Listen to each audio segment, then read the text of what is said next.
Welcome back, everybody. Let's continue on. Just go to my normal. They should be getting audio and video at this point, and I'll grab the next lesson link as well. So let's take a look at setting attributes dynamically.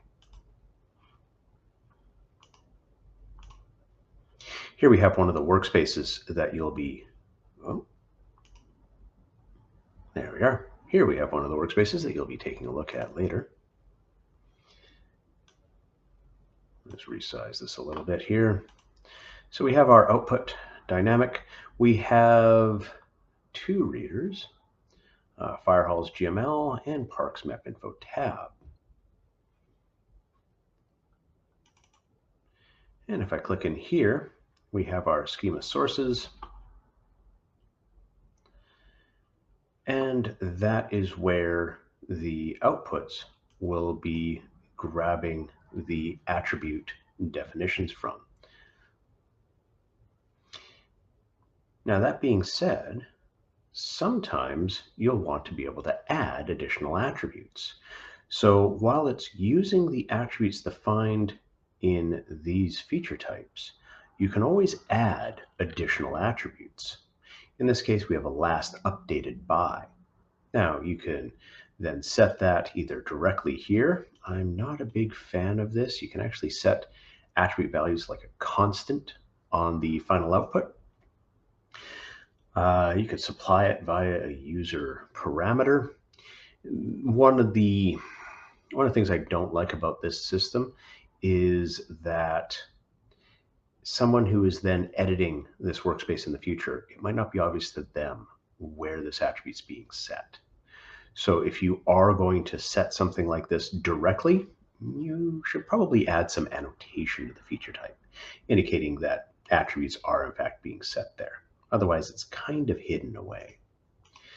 We could also add other transformers. We could be calculating lengths. We could be calculating areas, and we could be adding that to the output.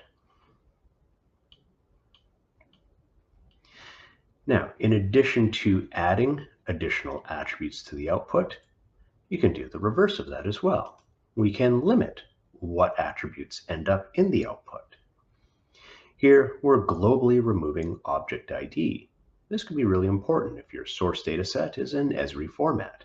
Object ID is always being read in when FME reads in Esri format. Because this is a dynamic translation, it will be defining that in the final output. And object ID adds absolutely nothing of value to your data, so we might as well pull it out.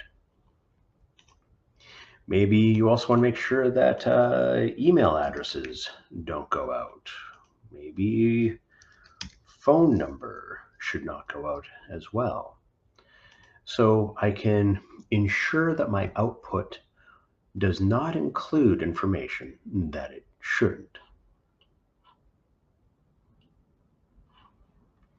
Okay, so just remember, you can always add additional attributes.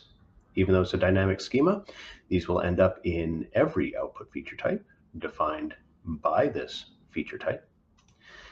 And you can remove your attributes as well.